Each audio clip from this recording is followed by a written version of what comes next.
तो ये इंडस्ट्री भी वहाँ शिफ्ट हो चुकी है। तो अब वो चीनी ये चाहते हैं कि जो ये इंडस नदी उनके अधीन हो जाए, और वो चाहते हैं कि हमारी सेना को वो इंडस नदी के पश्चिमी बैंक पे, वेस्ट बैंक पे पुश कर दे। ये उनका लॉन्ग टर्म गोल है, लेकिन वो गोल मिलिट्री मीन से उसे अंजाम नहीं दे सकते, क्योंकि हमारी जो डिफेंसेस हैं और हमारी जो फौज है, उन्होंने उनको उनके जैसे कहते हैं ना छक्के छुड़ा दिए थे 2020 में।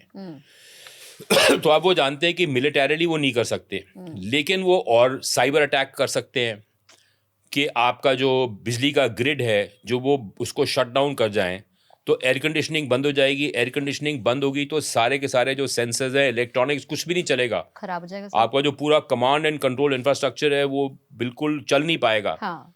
तो वो ट्राई कर रहे हैं कि भाई किसी तरह से हम लोग मान जाए, बाय हुक और by crook, through diplomacy, coercion, intimidation, threats, कि भाई आप ये जगह हमें दे दो। तभी तो उन्होंने अपनी जो सेना है उसको इतनी पास ले आए हैं, इंडस नदी के पास एकदम। और आप ये देखिए कि जो अक्साई चीन का इलाका है, जो 1950 में उन्होंने सलामी स्लाइसिंग से उसको कैप्चर करना शुरू किया, वो एरिया जो है अब उन्होंने अपने देश में अब्जॉर्ब कर दिया।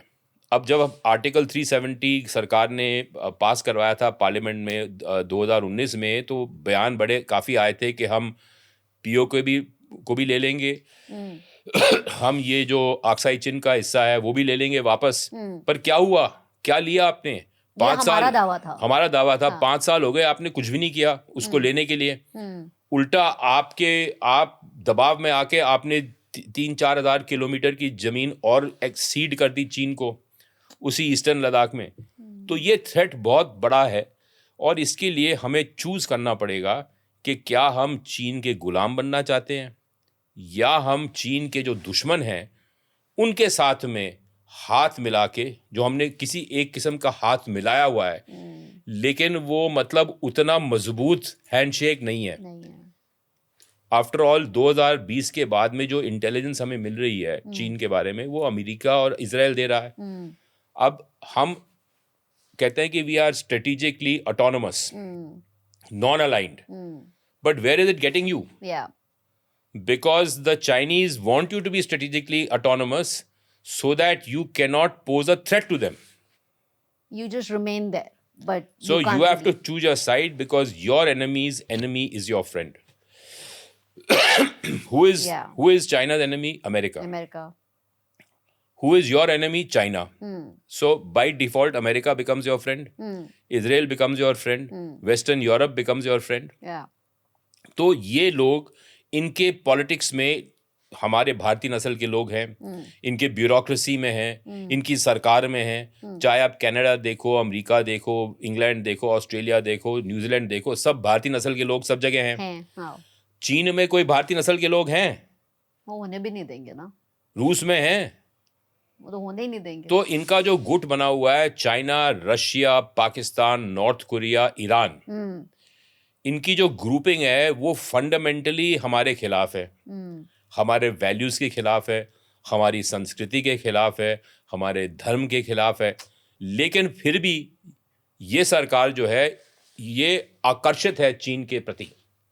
क्या कारण है मैं समझ नहीं सकता, लेकिन सस्ता माल खरीद के हमारी जो इंडस्ट्री तबाह हो गई है, उसका क्या करोगे? एब्सोल्युटली। तो ये जो ग्लेशियल मेल्ट हो रहा है और ये जो पूरी एक्टिविटी चीन की चल रही है, उन्होंने पीओके के अंदर में 50-50 किलोमीटर लंबा और 15 किलोमीटर चौड़े उन्होंने आर्टिफिशियल लेक्स बनाए हुए, जहाँ के ये ओवरफ्लो ऑफ पानी सारा स्टोर हो जाएगा। तो ग्लेशियर्स हमारे मेल्ट हो रहे हैं, अपॉर्चुनिटी उनके लिए हो गई है। हाँ, और आप ये देखिए कि हमारे जो है ये Indus waters treaty, which was a unequal treaty from our point of view, के it was against our interests. That treaty allows us still to tap 20% of the water of the Indus through run-of-the-river projects. Okay. अब वो नहीं चाहते कि हम run-of-the-river projects के मतलब guard में कोई और एक्सप्लॉयटेशन पानी का कर लें। तो उन्होंने क्या किया हुआ कि चीनियों ने आपका जो ये आतंक चल रहा था कश्मीर में, इस आतंक के कारण वहाँ पे कोई भी इंफ्रास्ट्रक्चर प्रोजेक्ट्स ठीक तरह से चल नहीं पाते थे। जो ये किशन गंगा का डैम बना है, पाकिस्तानी जो है वहाँ पे रोज शेलिंग करते थे, तो उनका सारा जो पावर हाउस है, सब ट्रांसमिशन सिस्टम है, सब अंडरग्राउंड है किशनगंगा में at a very high cost. तो अब सवाल ये है कि उनके लिए $50 मिलियन हर साल खर्च करके उन्होंने ये आतंक को जिंदा रखा है, और हम लोग 2 से 3 बिलियन डॉलर हर साल खर्च कर रहे हैं उसको खत्म करने के लिए, दबाने के लिए। अब वो उंगल दे रहे हैं और हम सफर कर रहे हैं। तो ये जो पूरा का पूरा ग्रैंड डिजाइन है, इसको समझना चाहिए कि भाई ये चीन जो है, इसके साथ में आप बातचीत जरूर करो, आप इनके साथ में डिप्लोमेटिक टाई जरूर रखो, लेकिन इनसे दूर रखो, क्योंकि ये तो आपको खा जाएंगे, गुलाम बना देंगे। वैसे ही वो कहते हैं कि वो मिडिल किंगडम में रहते हैं, जो धरती और स्वर्ग के बीच का जो हिस्सा है वहां पे चीन है, और सब लोग बाकी नीचे धरती पे हैं, और वो हमको नीचे देखते हैं। ऐसे